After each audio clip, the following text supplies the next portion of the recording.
Welcome to Evolutionary Men. I'm your host, Jason Lang. Let's get started.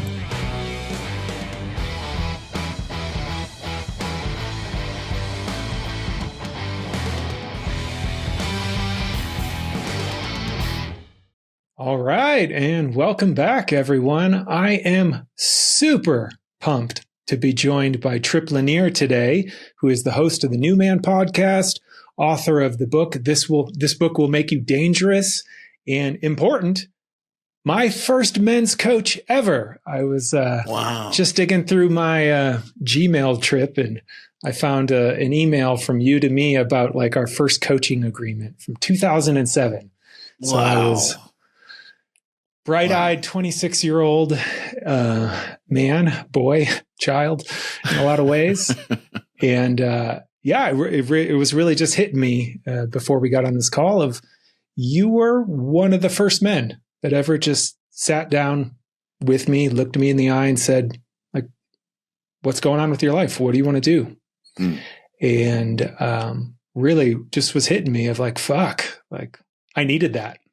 And so very grateful for the journey I've been on, in a large part because of you, both from the coaching, and then Tripp facilitated the first real men's group I was in. He helped us launch it, which I am now back in after 14 years away. Those guys are still cranking along, and we have you really as a big part of that to thank. Yeah. Wow. It's great to kind of revisit that. You know, it's so long ago, and to hear and see how you're now firmly on your own path and impacting so many other people. It gives me I just feel so much, pride and joy. Like, hell yeah. Great to see this. It's fantastic. Yeah. It's so great to feel the impact you and your family have had on my family as I worked with your wife, Allison, quite deeply as well, thanks to you. Which was transformative for me. I often tell men stories about that time period. And so, the thing I really wanted to kind of orient around today is this book you wrote. This book will make you dangerous, which I just have to say, it's fucking awesome.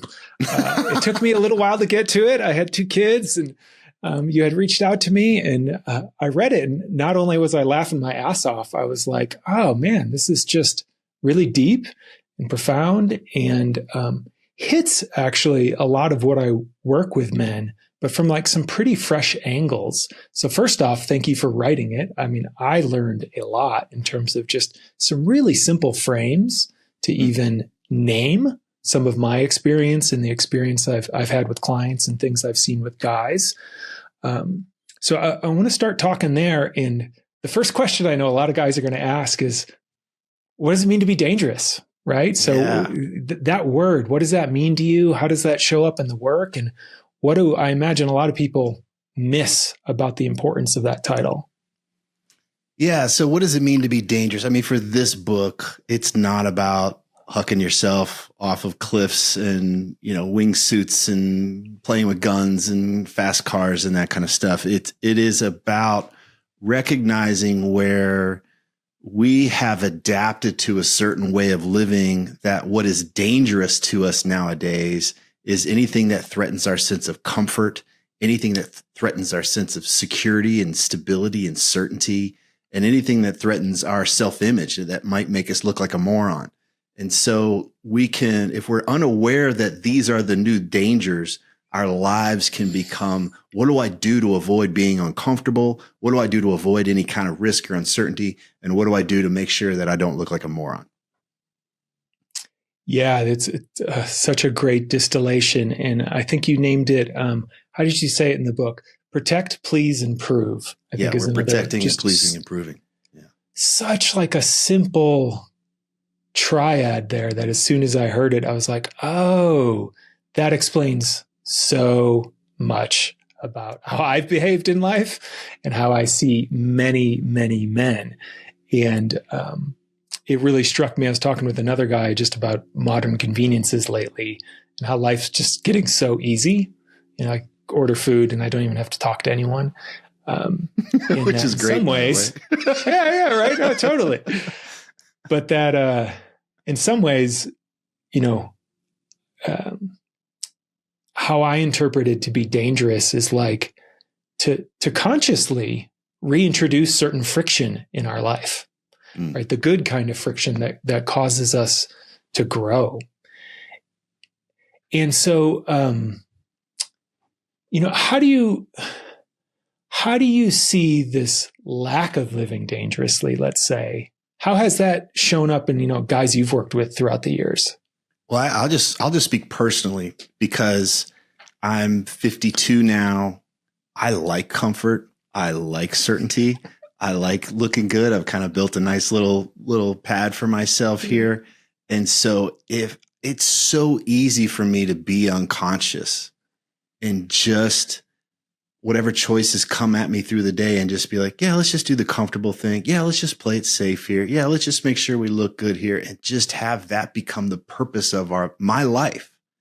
And I think this is true for a lot of us, that if we look at the purpose that's underlying all of the choices we make, we kind of are moving in that direction. And so our lives get smaller and smaller. And so I feel this. Even though I wrote a freaking book about it, I can feel this gravitational, this force that wants to pull us into this place. And for me, I feel like it's easy to go just like sleepwalk through life. And I want to take responsibility for that. Like I have to work at this. And like, yeah, go talk to that person, even though you don't want to, right? Go talk to the person that's bringing your food. Like get out of this place where it's just so easy to avoid these things. Because when I personally avoid these things, my life feels smaller and I feel more fragile, and I can feel where it's like, I'm just closing myself off from all these opportunities. If I won't do the small things that feel a little dangerous, then I'm certainly not going to lean in and take bigger risks in service of what I really want in life. So I didn't answer your question, but we can come back around to that. Yeah, no, that's great. I'm curious for you. How do you know when, let's say, you're in a dangerous moment in the good way? Like what happens for you, or what do you feel in your nervous system or body to kind of give guys a frame or an anchor? I think I've learned the voice, these protector voices, if we were to use some kind of IFS language, like there's just protectors like, we don't have to do that. Like there's this kind of procrastination flavor to it. There's a dismissive, like, oh, that's not a thing. Or it feels young to me. It feels like the part of me that just wants to sit on the couch and watch TV all the time and let life go by. So for me, there's a certain flavor. And I know if I listen to that, I can hear it and be like, oh, okay.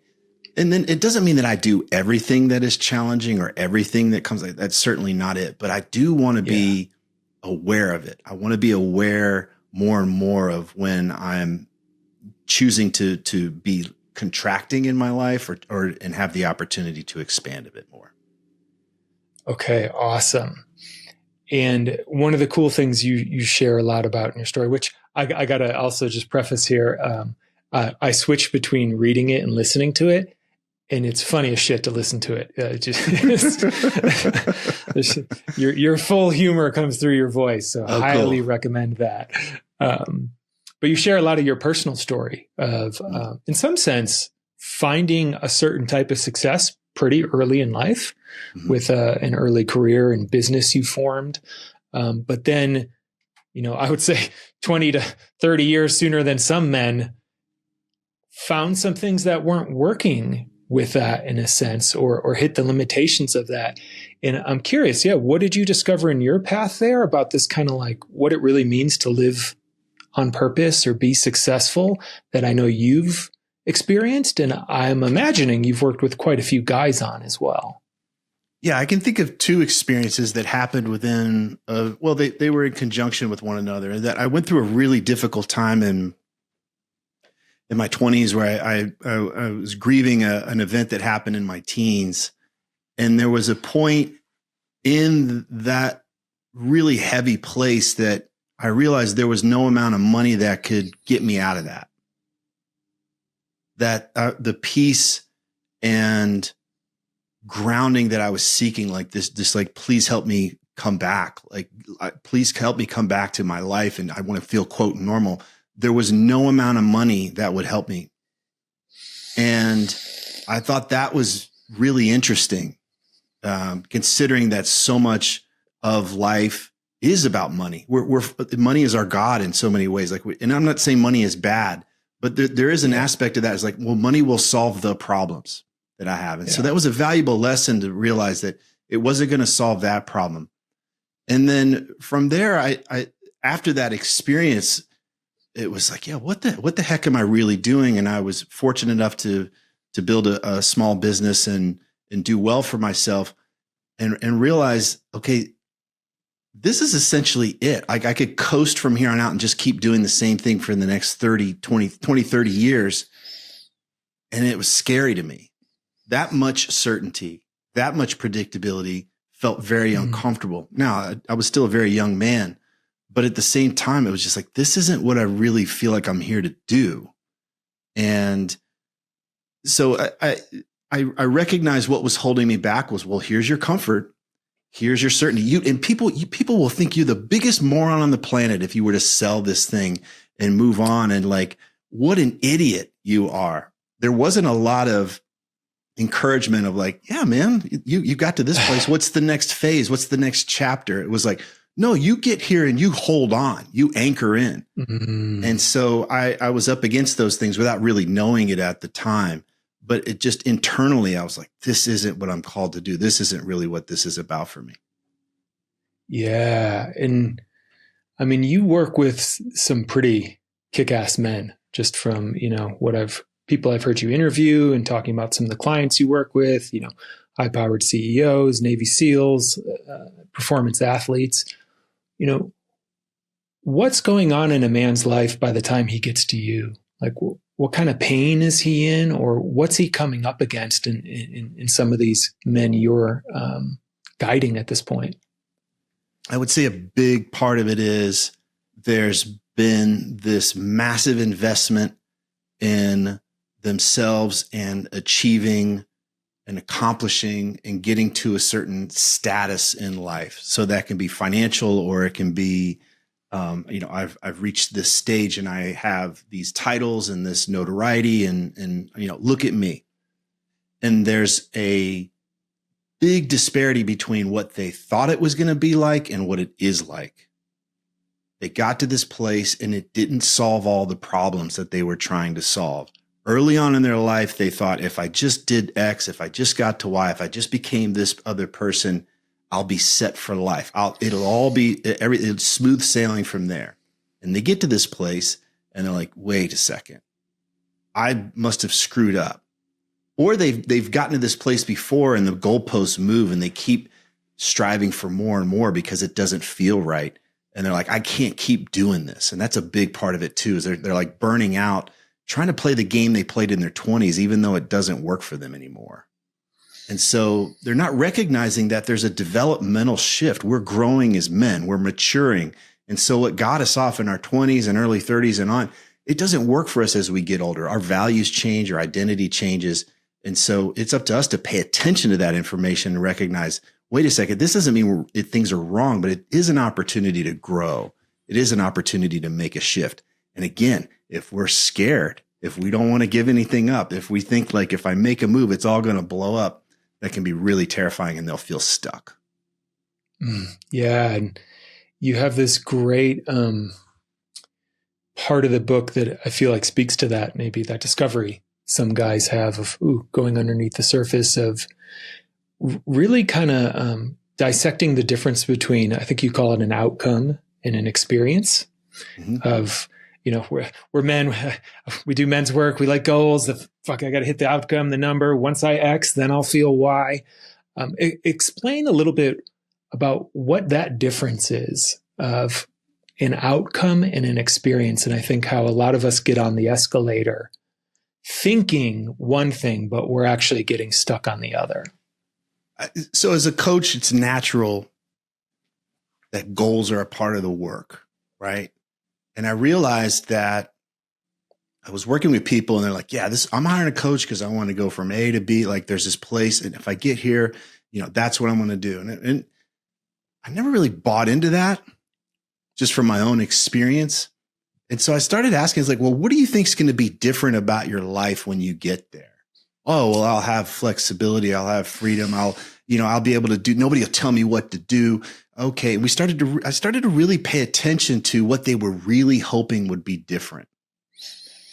And so if they were to have this outcome where they bought the house in this zip code, or they got this money, or they married this type of woman and had a family, like whatever it is, like was this objective, measurable thing. Okay, this is what I'm going for.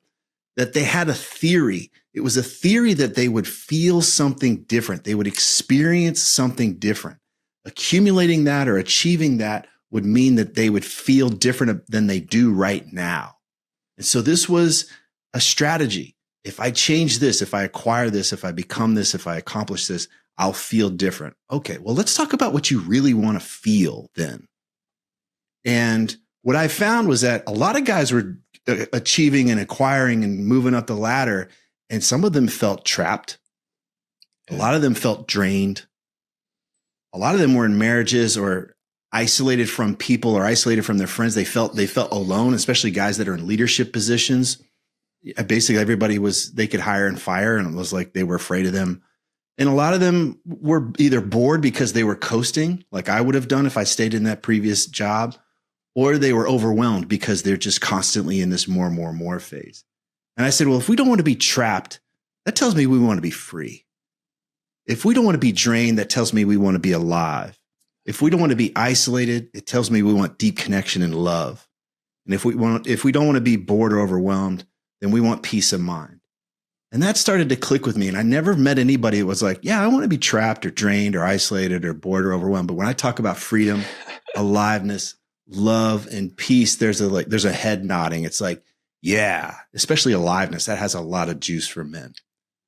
And so it's like, well, what if we started to allow more of that today? Not just when you accomplish this outcome. And then we can move towards the outcomes we want. But a lot of times, if we start to look at where we can experience greater freedom, aliveness, love, and peace today, there are opportunities here. I've just fixated on this ideal future instead of where I am right now. Yeah, it's so great because that you point to kind of one of the myths I think a lot of men, myself included, have fallen for is, once I X, then I'll get to feel or experience Y. And the thing that's continued to shock me is I've both hit my own milestones and worked with men is, wait, I hit the goal and I'm still not feeling that. No, now it's got to be that paycheck or that thing. So maybe it's not about that outcome. So that was such a potent thing when I was reading that. And one of the ways I work with a lot of men is still around like dating and relationships. And that's one of the first things we often work around guys with, because there's often the checklist in our head of, I want a person who's like this, this, or this. And then a lot of guys I work with end up getting around that woman. And it turns out they feel like shit in their bodies. They're anxious or they're nervous. Or they don't feel comfortable with her. And so by shifting it to like, how do you want to feel with someone? It's like such a different experience to, that person hits all my check boxes, but I actually don't feel relaxed, alive, connected in any of those states. And it's great. You have the poster of those 4 things right behind you there. So people on video can see those. And because I want to dig into them more. And the first one I want to start with is peace. Because I think that you kind of hit such an interesting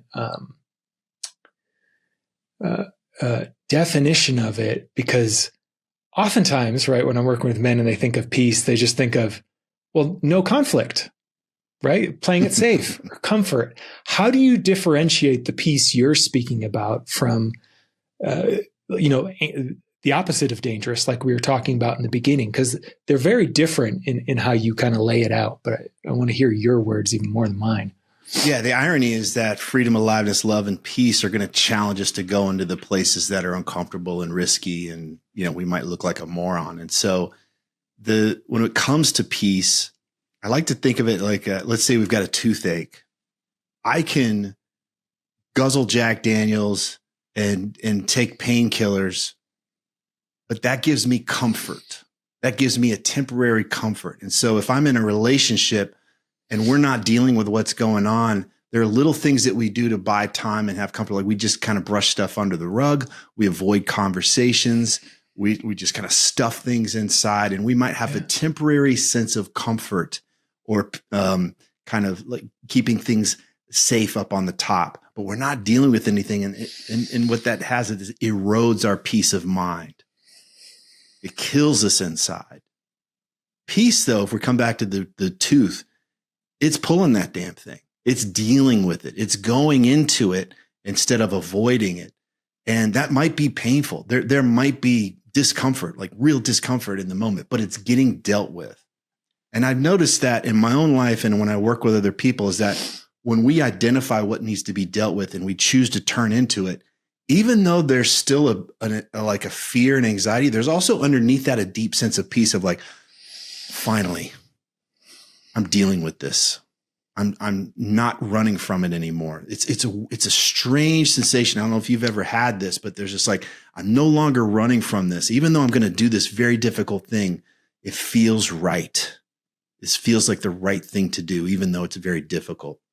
And that to me is the difference between this kind of short-term comfort versus peace.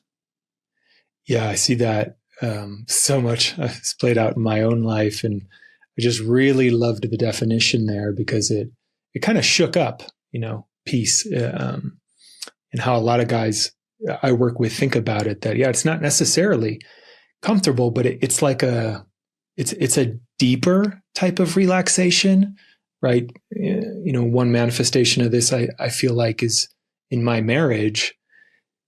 We've now gone through some really challenging things with each other, that what's actually more relaxing now is not that we're going to not hit more challenging things.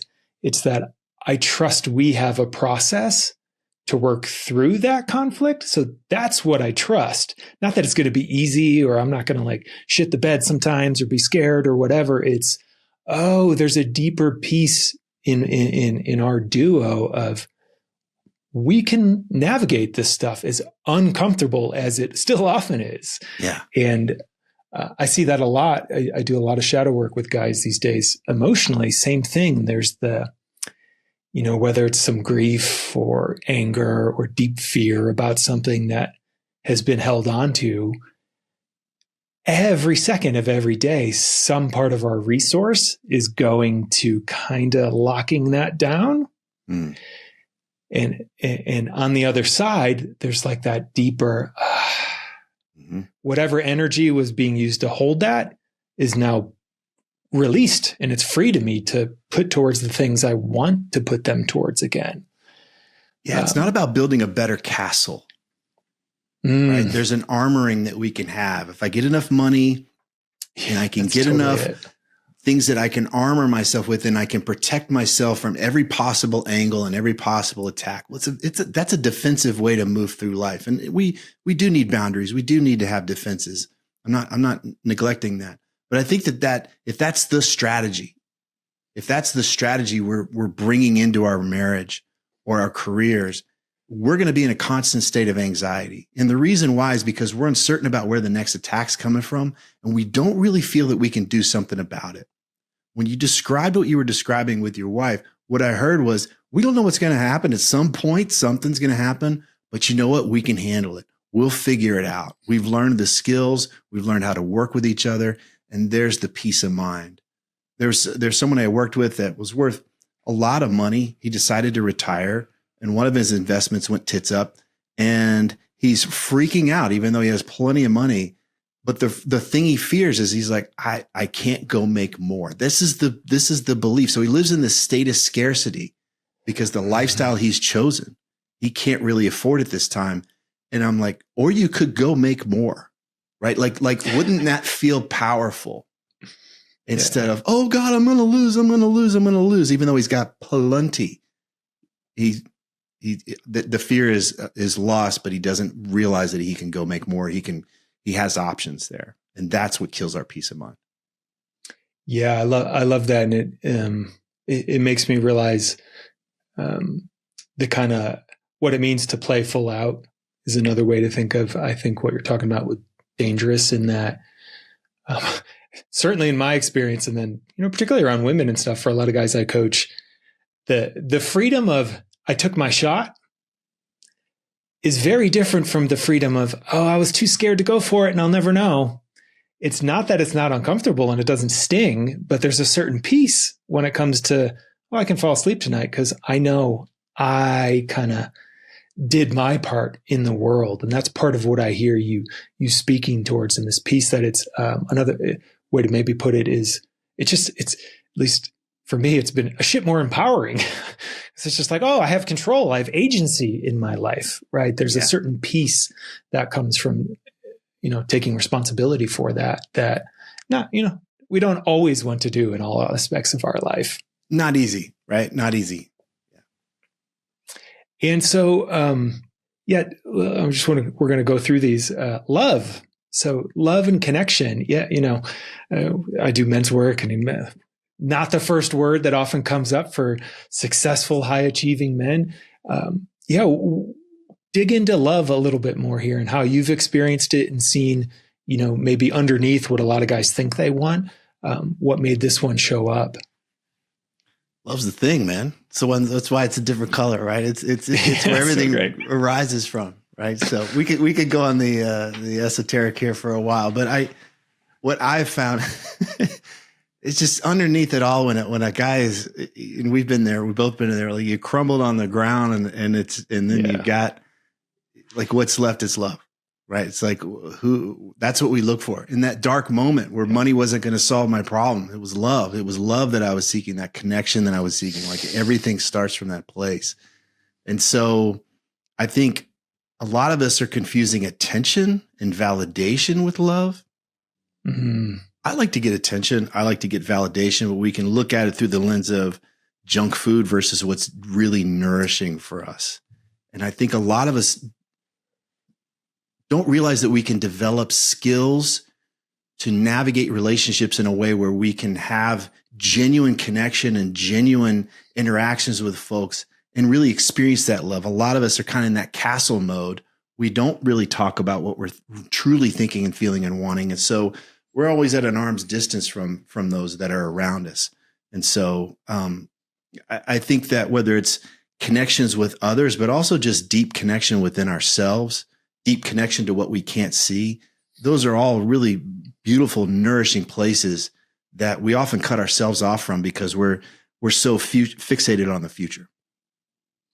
Yeah, that's definitely when I see it with a lot of guys I work with is just malnourished, like just on output for holding their family, holding their job, holding their whatever. And, some men literally have no training as to how to even receive love. And it's like, oh, hey, there's actually people around you trying to love you. Do you know how to say yes or let that in? And they're like, no. And, that's been an edge for me too, to just, okay, let it in. So I think that's such a really potent one that I think a lot of guys just miss. I think I've seen it over and over again that these, especially at the more like the achiever types, there's this kind of thing they can get really ramped up about this ideal future. And then when they actually start to genuinely receive love in their lives, they're like, why did I want all that shit? Like, it's okay if you want to go create stuff. It's not the problem. But what they were doing was, it was that theory. That's where I'm going to feel loved. That's where I'm going to feel enough.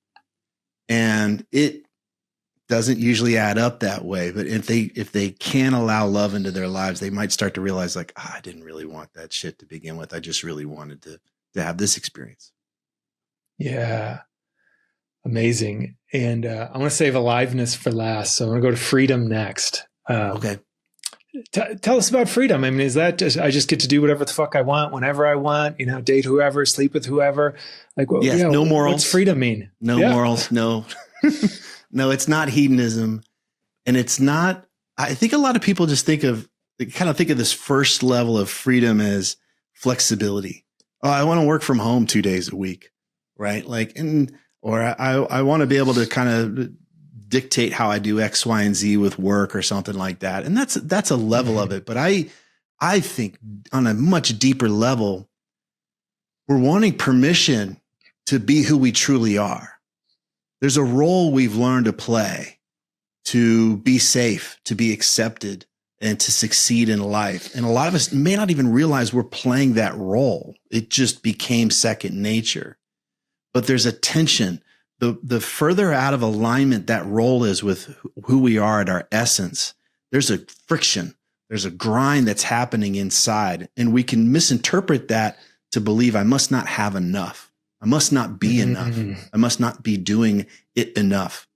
And so freedom to me speaks to this permission we give ourselves to, like, no, you get to be all of who you are, not just the good parts, not just the parts you like to present to the world, but also like, yeah, these other aspects of you that might be a little weird for other people. They're part of you too. You get to embrace them. You get to accept them as well. And you get to bring them into this world. And I think freedom, how I'm referring to it in this book, is starting from that place, is that permission that we give ourselves. And it's not hedonism. It's not the let me go do anything that I feel at any given moment, because I think ultimately that doesn't provide us peace of mind. I've been able to have some pretty hedonistic times in my life. I was in a rock band for years. I have a sense of that, but I never felt like that was truly satisfying. I never felt like that was where I felt at peace. I normally felt like, Jesus Christ, I can't believe I did that. So that wasn't peace of mind, right? Binging and piling on that stuff doesn't really give us what we're looking for. But through maturity, I think we start to find like, oh, this is what's nourishing. This is where I really feel more expansive and more whole and more me. Yeah, I love that. And I think that ties into someone else sharing is what's become a good compass for me in terms of even what relationships do I want to invest in? You know, when I'm with that person, do I feel more free to be myself? Or, you know, am I in the more prove or whatever kind of side of I have to put up some kind of artifice? And the exhalation, at least I witness in a lot of men when they get into that space, is just so great. Of like, oh, fuck, all that stuff, all those calculations. I think so many of us men are constantly making when that gets to just release. So incredible to witness and feel. I'm sure you've seen this many times in men's groups, but it's just like there's one guy that brings up X that's happening in his life, and you can almost see other guys just like, I'm not the only one. And there's this exhale. It's like, you did the work for me today. Right? Totally. And it's just this like, I'm free from this prison that I've kept myself in, that I'm the only one and I have to hide this. And out of 8 billion people on the planet, no one will understand. It's just like, what a terrible place to encase ourselves in.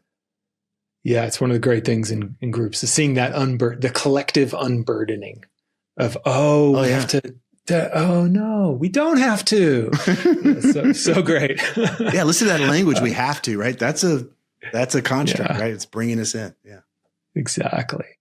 Okay. And then, I really wanted to end this quad here with aliveness. Because it's just personally, one of the things I've always enjoyed about connecting with you is there's just a sense of aliveness that I've always felt in your presence and how you engage with your life.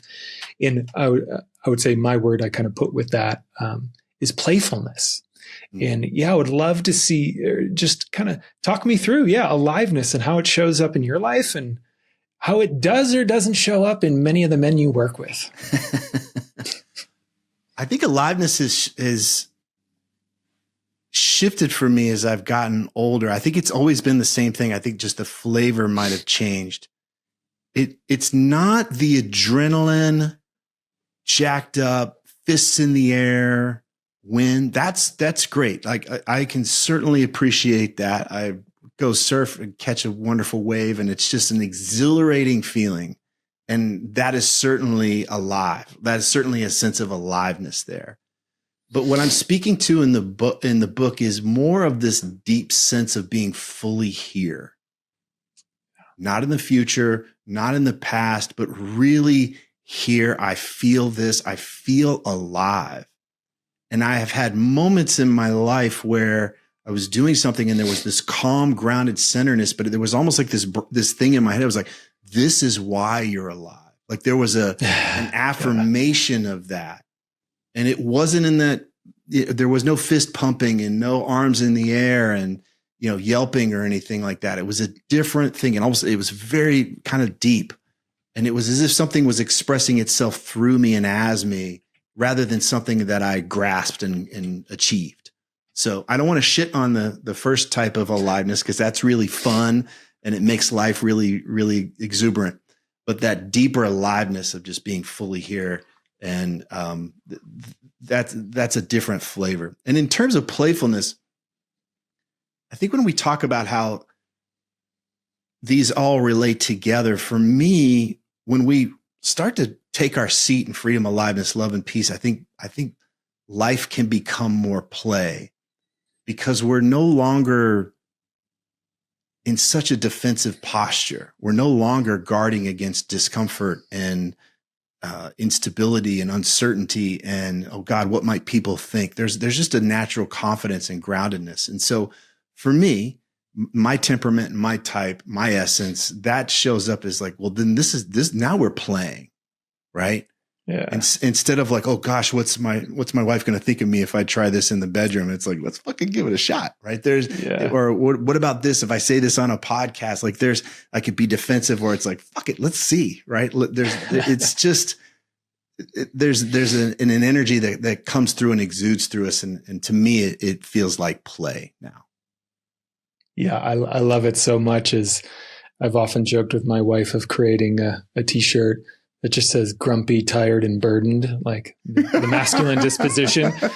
And I love that you highlighted this one, because play and aliveness and that presence, right, is such an antidote to that even it's one of the things I've grown to appreciate over the years, again, partly seeded because of experiences you co-created for me of, we could be doing like really fucking deep work and it could be funny as shit. Like in the same moment, right? Like huge grief release. And then there's the best joke in your life, like right there. And that lightheartedness is such good medicine. And it, one of the other reasons I really loved that you highlighted this one is something I've been practicing very hard to live more in my life of, remember I read this book, from this teacher. Actually, I saw it, this Buddhist Geeks things from a friend of ours, Rick Hansen, who did Hardwiring Happiness. And he just talked about like the neuroscience, right, of negativity bias. And it's like bad moment gets in right away. And he was like, the research is basically like, if you're having a good moment, you have to sit there for like a minute and say, this is a great moment. I'm enjoying my life right now. And you have to hold it to really let it sink in. And when I saw that aliveness as like really a manifestation of just being deeply present, it really struck a chord to me, because, you're a father, I'm a father, and I'm in the earlier phase. And it's just like, every month it's a different kid looking back. And it's like, a lot of the day I'm so busy. I got to do this shit. I got to work really hard so I can make a lot of money so I can be present with my kid eventually. And then I'm there instead of actually being present with the child that, is growing up in front of me. And so that practice of aliveness of just, can I fully give myself over to this moment and just really enjoy it for what it is such a big one. And it's what I would say brings a lot of men to some of the groups I run. They're just like wrung dry. There's just nothing left. And to see men come back alive is literally probably the most rewarding thing I do in work, whether it's through play or emotional release or just that exhale of unburdening, in one that I just feel like so many men are malnourished on that I work with. I wonder if you'll agree with this, because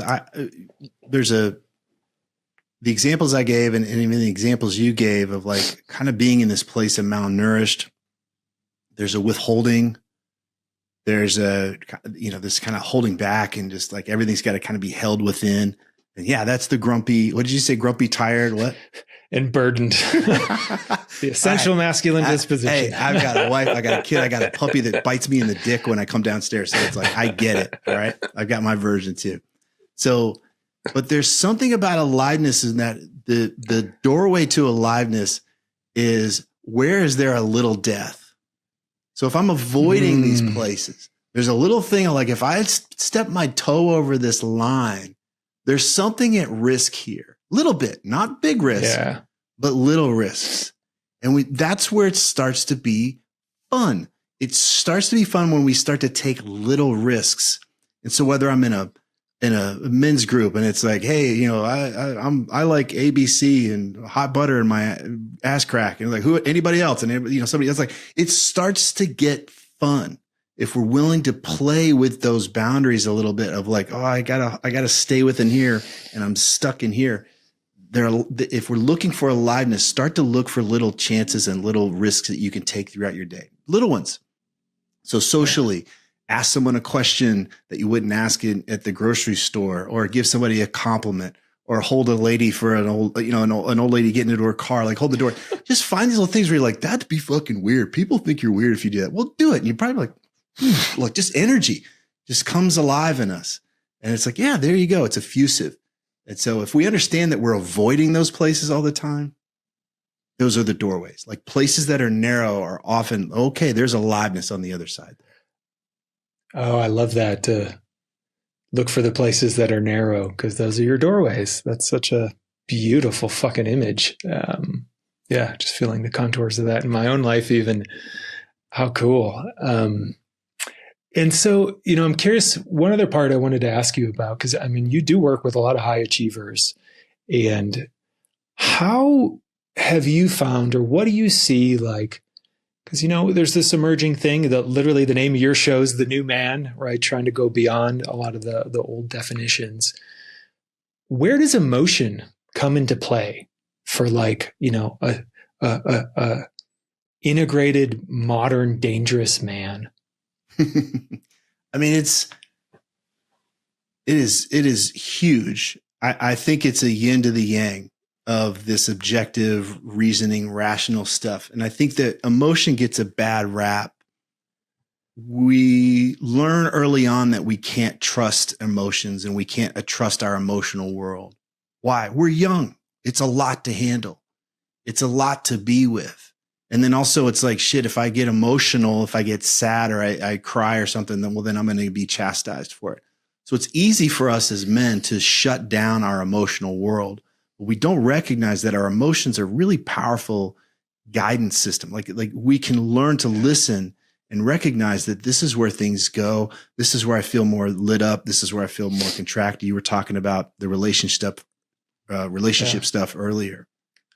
I identify more as a creative. I went to art school. I was a musician. So when I'm working with achievers, that they're very much future oriented. Like, you put a plan together, you put it on the wall. It's a chart, all this stuff. It seems to be, it's devoid of any kind of interiors.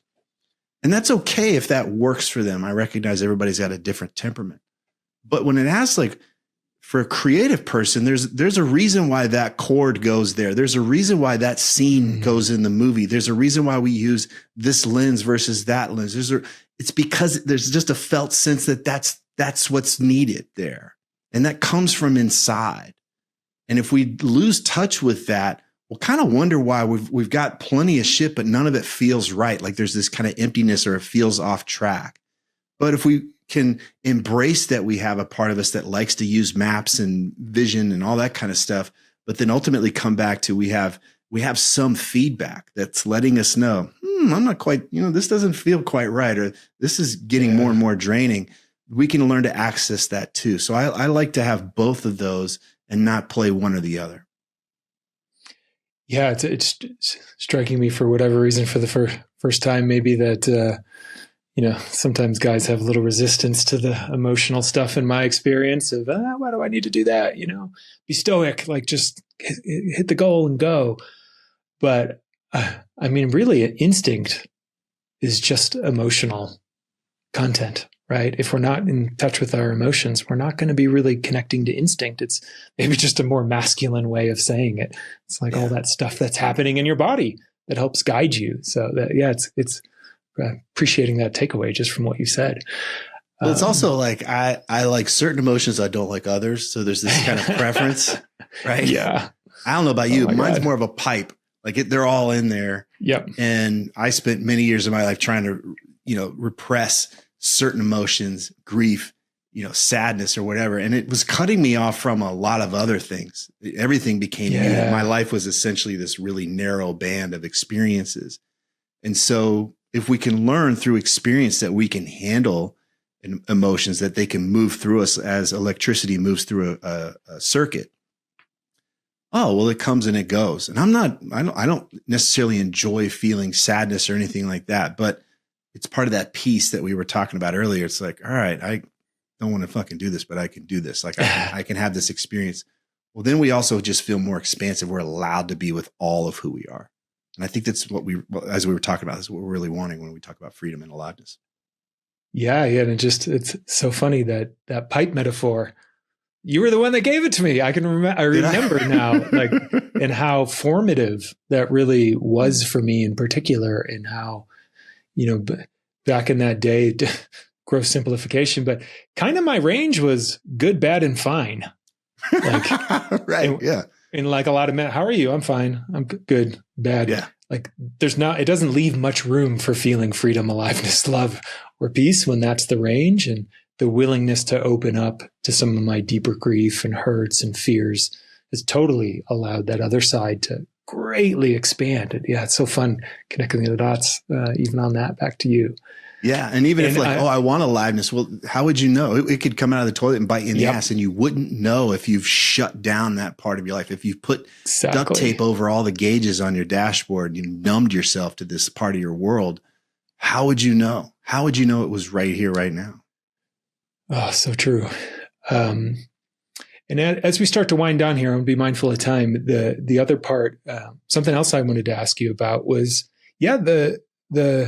your experience, both in your own life, as much as you like to speak to it, and in men you work with, of the power of a collective in a group. That there's a lot we can do one-on-one and alone, and there's also something else. And again, one of the first places I really got to know you was not only in one-on-one coaching you were doing with me, but you led really the first men's group I was in, and have been deeply involved in the scene for, far longer than I. So I'm just curious. Yeah. What do you see, like, in terms of what's possible or useful, or what do some guys not get about the power of growing together or relating or connecting or however you might want to phrase that? Yeah. Well, first I have to say I miss it. I have moved around, and where I live now, I've not been in a men's group for years. Yeah. And so I'm still connected to a lot of the people that served in that function, but the power of being in the group, I haven't experienced in many years. So when you talk about it and you're back with those guys, there's a part of me, it's like, fuck, man, that's really, I'm just envy. Like, it's like really, really happy that you have that. And also like, wow, I can feel that I'm missing that, because I know that I'm at my best when I'm in that environment as well. And so, I think here's one thing that I've noticed. I've been talking to more and more younger guys, younger meaning anybody younger than 52, right? But there's a generation that's coming up. They're more apt to do medicine journeys, and they're more apt to talk about their feelings with ChatGPT. Yes. But there's this chasm of relationship that they're not grasping, and they don't have any idea of what's really possible there. So they'll go be in a room with a lot of others in a medicine journey, but there's no interaction, there's no sharing, there's no challenge, there's no support in that regard. It's like, yeah, we went through a thing, but we're all kind of on our own. There's this individualization that I see happening a lot. I got into this because of the power of being with other men.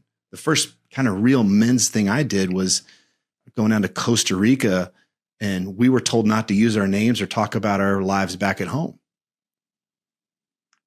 Well, then what the hell do you talk about? And that forced us to learn how to communicate and be with each other as we were in the moment, and be like, reflect how we were experiencing each other at the moment. You can tell somebody about that, but until you experience it and you cut away all of the social stuff and really start to be with other men in that way, you just have no clue of how deeply nutritious that is, because there's a nourishment we can only get by being with other men in that context.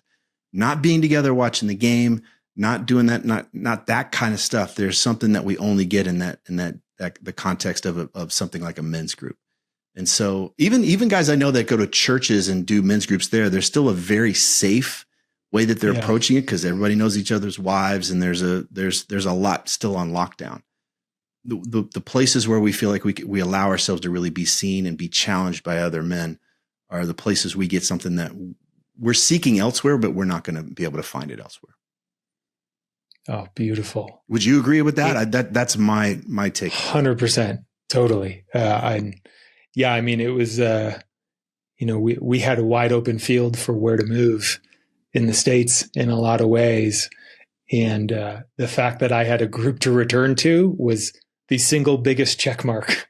Oh, yeah. And what brought me back here, because I was like, that's not a small asset to be able to plug into and have like instant community and depth and things that can be hard, to rebuild, particularly as we're older and busy and kids and life. And but that's been one of the most life-changing things for sure for me, is being in a group that can reflect to me what they're seeing week to week, every other week even, and then hold me when I've had the shit knocked out of me in life. And you've been working with guys, for a while now, and I'm just curious as we wrap here, what, if anything, has given you hope for men these days? Like anything you're seeing or noticing or that feels emergent in these last 2 decades? Yeah. Well, when our mutual friend Casey and I started the New Man podcast many moons ago, 2007, I think 2008. I remember in the back of my mind, like, what's the mission? The mission was, let's get to a place where this isn't weird to talk about. Because at the time it was so stigmatized. There were not other podcasts. YouTube was not a thing. It was like personal growth, personal development, spiritual development was all feminine. It was Oprah's domain. And so there was this quote weirdness. It was dangerous. We'll go back to that. It was dangerous to allow people to know that you were interested in this stuff. Like somehow you were admitting that something was wrong with you. And so it's flourishing. The fact that men are now more open about this, and that you kind of have too many options to go through. And of course there's healthier and less healthier versions of this, but the fact that there's more discussion about what's happening in our lives other than what do you do for work and what scotch do you like to drink, I'm really happy about. I didn't think this would happen for another 10, 15, 20 years. Like I thought it would take a couple of generations. And so I'm really hopeful. And we both have studied evolution in various different ways. And it's just like, you get to this level. And of course there's the not so great things and there's the better things, but here we are. It's establishing itself, and it's become quote normal that guys can talk about this stuff. And I think it's freaking awesome. Oh, so great. And deep thank you and bow for trailblazing and really leading the way, both for me personally and for this whole space that is absolutely emerging right now. It's so cool. And what's the best way for guys to keep up with you and what you're up to? And well, obviously this book Will Make You Dangerous is great. If you're interested in anything we talked about today, you can get that on Amazon or Audible there if you want to listen to it. And the New Man podcast is still going. You get that wherever you get your podcasts. And then if you want to learn more about the coaching work that I do, just go to tripplanier.com. Oh, well, thank you so much, man. Such appreciation for your time today. So fun to be here with you. Great to reconnect. Yeah. Till next time, guys.